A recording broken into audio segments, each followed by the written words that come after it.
गया लड़ते लड़ते। तो अब तैयार हो जाओ मरने के लिए। हमारी कोशिश अल्लाह के निजाम की सरबुलंदी के लिए है। मुझे मारने के बाद मेरा इंतकाम जरूर लिया जाएगा तुमसे। अच्छा वाकई?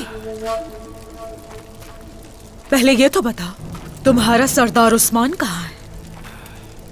हाँ? वो क्यों नहीं आया यहाँ तुम्हें बचाने के लिए? नजर घुमाओ जरा, देखो अपने इतराफ में। हम अपने सर पर कफन बांध कर निकलते हैं। हमारे लिए अल्लाह ही काफी है और वही बेहतरीन मददगार है।